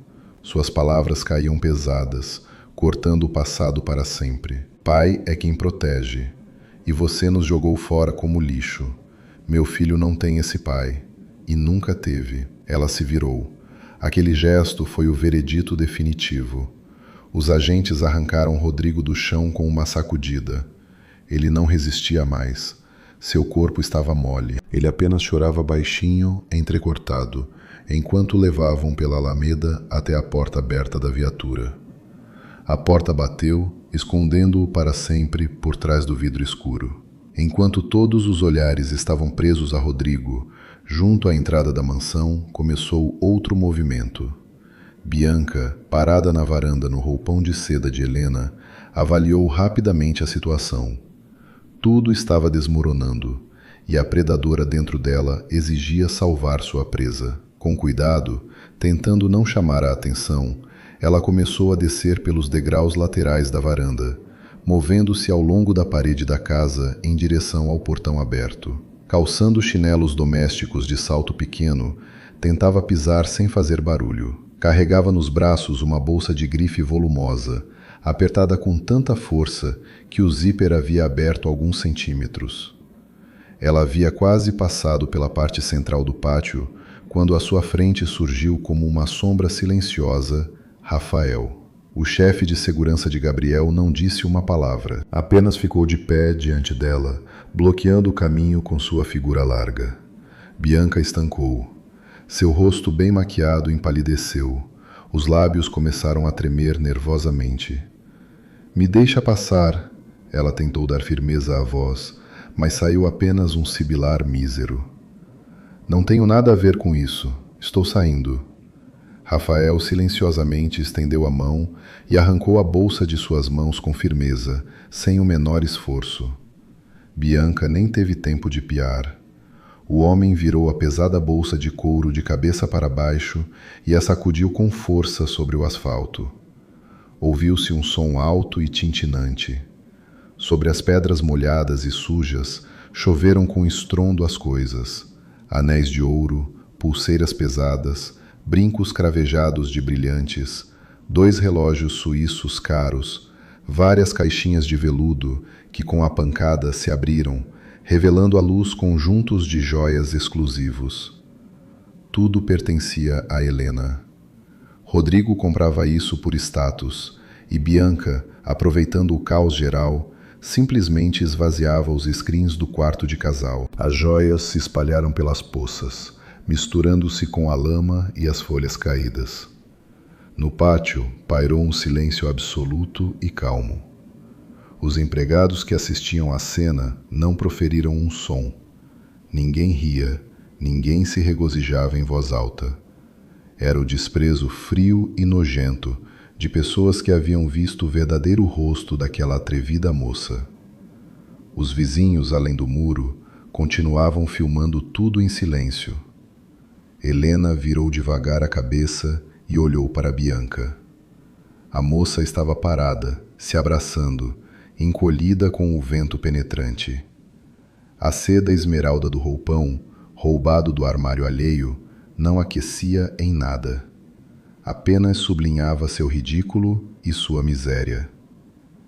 «Está quentinha com o meu roupão lá fora, Bianca?» disse Helena com voz não muito alta, mas bem nítida. Em sua voz não havia triunfo, apenas um cansaço indiferente. «Se acostume». Rafael fez um gesto curto com a mão para 2 de seus subordinados. Eles se aproximaram de Bianca, tomaram-na pelos braços e a conduziram para o portão.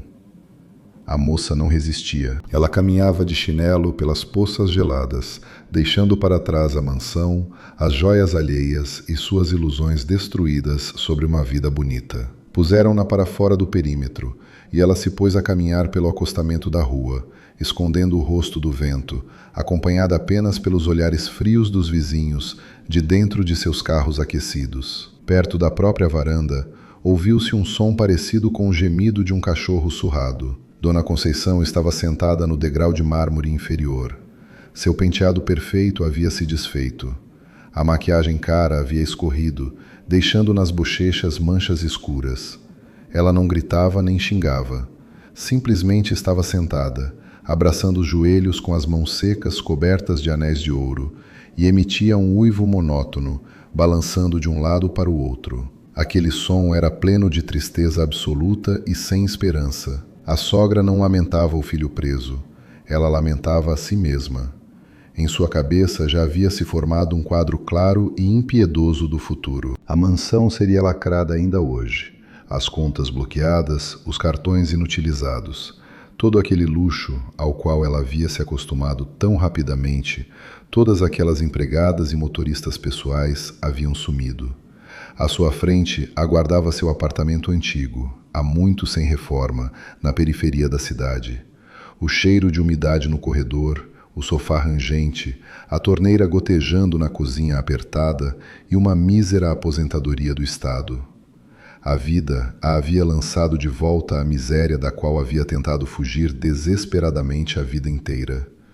Ela estava sentada no mármore, balançando, e seu ouro parecia agora não um sinal de riqueza, mas pesadas e absurdas algemas.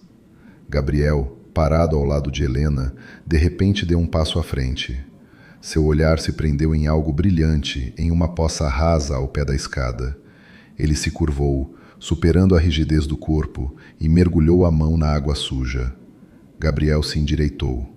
Em seus dedos estava preso um medalhão de prata fino numa corrente partida, aquele mesmo que Dona Conceição havia arrancado do pescoço de Helena há apenas meia hora.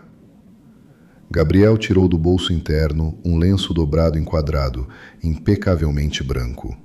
Com cuidado, com uma cautela surpreendente para um homem tão austero, ele limpou a prata, removendo a lama e a areia da rua. O metal voltou a brilhar opacamente. Ele foi até Helena, tomou sua mão e depositou cuidadosamente o medalhão limpo em sua palma fria. «É seu», disse ele simplesmente. Naquele gesto simples havia mais humanidade e respeito do que Rodrigo havia demonstrado em todos os anos de casamento. Helena apertou o medalhão no punho, o metal aquecia. Era a lembrança de sua mãe, o único fio que a ligava a um passado verdadeiro e limpo. E agora esse fio havia sido restaurado. Rafael se aproximou de Gabriel com um passo rápido. Segurava o telefone no ouvido. «Gabriel Ventura», disse o chefe de segurança baixinho, mas de modo que Helena pudesse ouvir. O grupo terminou o trabalho na clínica do Dr. Figueiredo. Foram apreendidos os servidores e a contabilidade paralela. Os investigadores já abriram o cofre pessoal dele. Gabriel girou ligeiramente a cabeça, ouvindo o relatório. «E as gravações das câmeras da recepção?» ele perguntou. Tudo salvo e anexado ao processo, Rafael confirmou. No vídeo está nitidamente registrada a recusa do médico-chefe em prestar socorro a um paciente em estado crítico. Há depoimentos do pessoal. O Figueiredo foi detido em seu consultório. A clínica foi lacrada. O alvará será cassado até esta tarde. Carreira encerrada. Um longo processo e pena real à frente. Gabriel acenou com satisfação. O último detalhe do mosaico da justiça havia se encaixado em seu lugar. As pessoas que colocavam o dinheiro acima da vida humana haviam recebido sua conta. A chuva, que havia amainado por um tempo, voltou a ganhar força. O céu jogava uma névoa fina e pontiaguda de água. Um dos seguranças correu e abriu um imenso guarda-chuva preto sobre Gabriel e Helena, cortando-os do mau tempo. Gabriel olhou para o rosto cansado e pálido da mulher ao seu lado. Um leve tremor a sacudia. Os olhos pareciam imensos e escurecidos pela comoção vivida. Precisamos ir, Helena. Sua voz ficou suave, envolvente. Ele a abraçou com cuidado pelos ombros, cobrindo-a com o paletó e o guarda-chuva. Aqui não temos mais nada a fazer. Ele a conduziu pela alameda em direção ao carro. Caminhavam devagar, deixando para trás a sogra que uivava nos degraus, os investigadores ocupados, os empregados calados e as ruínas de uma vida alheia, construída sobre mentiras. O segurança abriu diante deles a porta traseira do SUV. Do interior soprou um calor salvador macio, com um leve cheiro de couro. Helena se deixou cair no banco, sentindo os músculos tensos começarem a se soltar lentamente. Gabriel sentou ao lado dela. A porta fechou com um som abafado e confiável, cortando o barulho do vento, os olhares alheios e todo o mal que havia tentado destruí-la. O SUV partiu suavemente. Os pesados portões forjados da mansão se fecharam atrás deles. Helena olhava pela janela escura para a casa que se afastava, que nunca havia se tornado uma fortaleza para ela, e pela primeira vez em muito tempo sentia que não tinha mais medo. Ela estava em segurança. O inverno chegou cedo esse ano, mas era surpreendentemente luminoso. O sol frio e brilhante inundava o espaçoso quarto da maternidade particular, refletindo na neve recém-caída além das amplas janelas. Nos vidros cintilava um fino rendado de geada. No quarto estava quente, silencioso e completamente seguro. Helena estava sentada numa poltrona macia junto à janela. Vestia um roupão de algodão simples e confortável. A palidez que por longos meses havia feito seu rosto parecer uma máscara sem vida havia sumido. Agora as bochechas exibiam um corado saudável e sereno, e em seus olhos castanhos havia desaparecido aquela ansiedade permanente e acossada com que acordava todos os dias na mansão de Rodrigo. A 2 passos dela, num berço transparente e especial, respirava mansamente uma criaturinha minúscula, seu filho. Havia nascido apenas um dia antes, saudável e forte, com uma penugem escura na pequena cabeça. Helena olhava para o movimento suave do cobertor leve em seu peito e sentia por dentro um sentimento profundo e quente de milagre absoluto. Ela conseguiu. Ela o salvou. Ela se recostou no encosto da poltrona, fechando os olhos, e a memória a levou involuntariamente aos acontecimentos dos 2 meses anteriores. Então, ao partir do portão da mansão, no carro quente de Gabriel, ela esperava uma armadilha. Sua psique, mutilada por anos de convivência com um tirano, recusava-se a acreditar numa ajuda desinteressada. Rodrigo a havia ensinado que por tudo se paga, pela roupa bonita, com a submissão, pela comida, com o silêncio, pelo direito de respirar, com a renúncia completa à própria vontade. Os primeiros dias, Helena se sobressaltava a cada som brusco, esperando que Gabriel lhe apresentasse a conta por seu salvamento e pela proteção fornecida. Mas a conta não chegou. Gabriel não a levou para seu apartamento na cidade, nem a escondeu em hotéis. Ele instalou Helena numa pequena e aconchegante casa de madeira na periferia de uma tranquila localidade, junto a um denso bosque de pinheiros. Lá cheirava a resina, a lenha crepitava numa lareira de verdade, e pela manhã pássaros cantavam além da janela.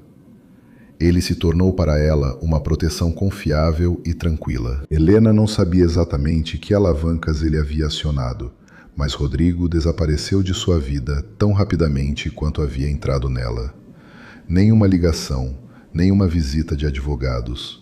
Rafael, o chefe de segurança, apenas uma vez a informou brevemente que o processo de divórcio havia sido concluído a seu favor, sem sua presença física no tribunal, e que o ex-marido estava em prisão preventiva, sem direito à fiança. O julgamento de Rodrigo e do Dr. Figueiredo prometia ser longo e exemplar, mas Helena já não estava mais envolvida nisso.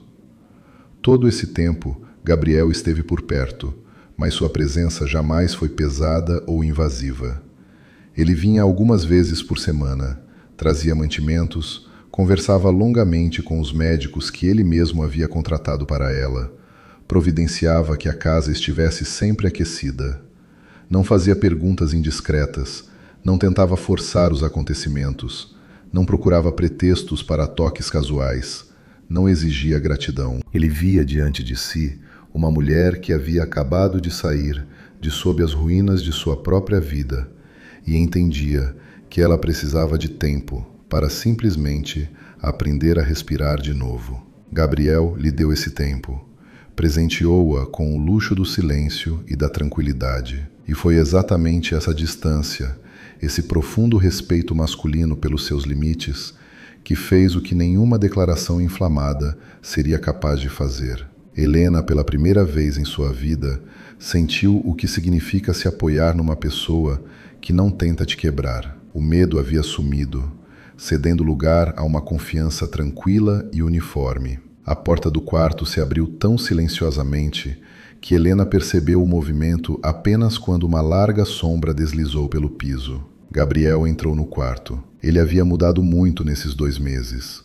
Os ternos austeros de negócios, que ele usava como uma armadura no dia de seu retorno, haviam dado lugar a uma roupa simples e confortável. Agora ele vestia um amplo e aconchegante suéter de lã de malha grossa e jeans escuro.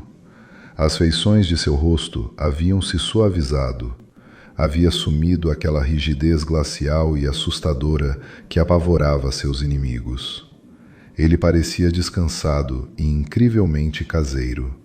Em suas mãos não havia cestas pomposas e vistosas, nem buquês rebuscados de 101 rosas. Rodrigo sempre presenteava com esses após grandes brigas, tentando subornar a própria consciência. Gabriel segurava nas mãos um pequeno buquê amarrado com uma fita simples, de crisântemos brancos. As flores fofas e delicadas cheiravam a neve fresca, ao outono acre e àquela limpeza em que não havia nem um grama de falsidade. Helena sorriu mansamente para ele. Gabriel respondeu com um sorriso igualmente caloroso e contido. Ele atravessou o quarto, pôs cuidadosamente as flores num vaso livre na mesinha e, com passos silenciosos, se aproximou do berço transparente. Parou, com as mãos atrás das costas, e ficou olhando por longo tempo para o bebê dormindo. O olhar de Gabriel era concentrado e discretamente ternurento. O neném dormia, com os bracinhos miúdos abertos. Num dos pés, por cima da macacão, estava calçado um pequenininho sapatinho de lã branca tricotado. Aquele mesmo que Helena havia deixado no bolso do casaco sujo, cobrindo o homem congelado na rodovia. O outro sapatinho estava ao lado. Gabriel, com cuidado, com medo de acordar o bebê, tirou a mão de trás das costas e, com a ponta do indicador, tocou com uma leveza quase imperceptível a lã macia branca. Naquele contraste da mão masculina larga e forte, com marcas de velhos arranhões, e do pezinho minúsculo e frágil de bebê no meinha tricotada, havia tanto sentido correto e primordial que Helena sentiu o coração apertar. Depois de ficar parado junto ao berço mais um minuto, Gabriel se endireitou e foi até Helena. Não se sentou na cadeira livre. Ele deslizou suavemente direto para o largo braço de sua poltrona, ficando completamente ao lado. O odor de ar gelado que emanava do seu suéter se misturou ao aroma delicado dos crisântemos. Gabriel estendeu as mãos e pegou com cuidado as palmas finas e aquecidas de Helena nas suas. Seus dedos se fecharam suavemente sobre suas mãos. Como você está? Sua voz soava baixa, aveludada, preenchendo todo o espaço do quarto. Estou feliz, Gabriel, respondeu Helena simplesmente e com honestidade, sem desviar os olhos dos seus cinzas. Provavelmente pela primeira vez na vida, estou absolutamente feliz. Ele acenou, aceitando suas palavras. Por algum tempo ficaram em silêncio. Era aquele raro silêncio entre um homem e uma mulher que não se quer preencher com frases vazias. Não pesava, unia. Depois Gabriel falou. Ele não escolhia palavras bonitas, não tentava parecer melhor do que era. Dizia o que sentia. Aquela chuva gelada na rodovia 2 meses atrás, começou ele, olhando diretamente em seus olhos. Lavou muita coisa. Lavou toda a mentira, a sujeira e a traição da minha vida anterior. Eu estava deitado naquela água e pensava que tudo havia acabado. Mas essa mesma chuva me presenteou com você. Seus polegares grandes acariciaram suavemente o dorso de sua mão. Você não me devolveu apenas a vida, Helena. Você me devolveu a fé de que neste mundo ainda existem pessoas capazes de dar calor sem pedir nada em troca. Gabriel fez uma pausa curta, pesando cuidadosamente cada palavra seguinte. Não apresso nada. Sei esperar. Você passou por provas pesadas demais para que eu ousasse fazer pressão. Ele olhou para o berço e depois voltou o olhar para Helena. Em seus olhos brilhava uma ternura masculina profunda e consciente. Mas espero muito que um dia esse menino maravilhoso me chame de pai e que você me permita ser para você um apoio confiável para toda a vida. Não por obrigação, não por gratidão, mas porque você mesma assim o quiser. Helena o ouvia, e a cada palavra dita, o nó invisível que por anos havia apertado sua caixa torácica se desfazia definitivamente. Toda a sua vida adulta, ela havia tentado merecer o amor, se moldando às expectativas alheias, apagando sua própria personalidade para preservar a ilusão de família. E só agora, ao lado desse homem, ela compreendeu que amor não se precisa merecer, não se pode comprar nem implorar. O amor de verdade chega quieto, como uma confiança tranquila, e simplesmente te abriga da tempestade. Pelas bochechas de Helena rolaram lágrimas brilhantes e quentes. Não eram lágrimas de dor nem de velha mágoa. Eram lágrimas de calma absoluta, de alívio e de fé no futuro, que agora pertencia apenas a eles. Ela não respondeu com palavras. Helena soltou uma mão, ergueu-a e tocou suavemente a face de Gabriel. Depois se inclinou para a frente e pressionou o rosto com firmeza contra o ombro largo dele, enterrando-o na lã macia do suéter. Ela fechou os olhos e acenou de forma quase imperceptível, mas com muita firmeza. Gabriel a abraçou com cuidado, como a maior das preciosidades do mundo. Sua mão pousou suavemente na sua nuca, protegendo e acalmando. No quarto inundado de sol de inverno, sob a respiração calma do recém-nascido, 2 destinos quebrados se fundiram definitivamente num só. A vida é o juiz mais severo, mas também o mais justo. O mal, a ganância e a crueldade sempre se destroem a si mesmos, e o bumerangue da traição bate de forma inevitável no momento mais inesperado naqueles que se julgavam donos de destinos alheios. Mas a verdadeira misericórdia mesmo manifestada a um andarilho casual numa estrada escura e lamacenta, vai germinar com certeza e retornar a você na forma da maior e mais merecida felicidade. Porque a bondade é a única moeda que jamais se desvaloriza. Queridos amigos, obrigados por ouvir a história até o fim. Esperamos que o difícil destino de Helena tenha tocado profundamente o coração de vocês. É muito importante para nós saber quais emoções e pensamentos ela despertou em você. Compartilhe sua opinião nos comentários. Como você teria agido no lugar da protagonista? Teria arriscado seu próprio bem-estar e ido contra o marido cruel para salvar um completo desconhecido na rodovia noturna? Curta o vídeo se a história ressoou na sua alma. É a melhor forma de apoiar nosso canal e ajudar essa história a chegar a outros ouvintes. Para não perder novas histórias emocionantes, inscreva-se no canal e compartilhe a história com seus amigos. Entre em nosso canal. Lá você encontrará ainda mais histórias envolventes da vida real. Não deixe de ouvir. Desejamos a você tudo de bom e um excelente humor.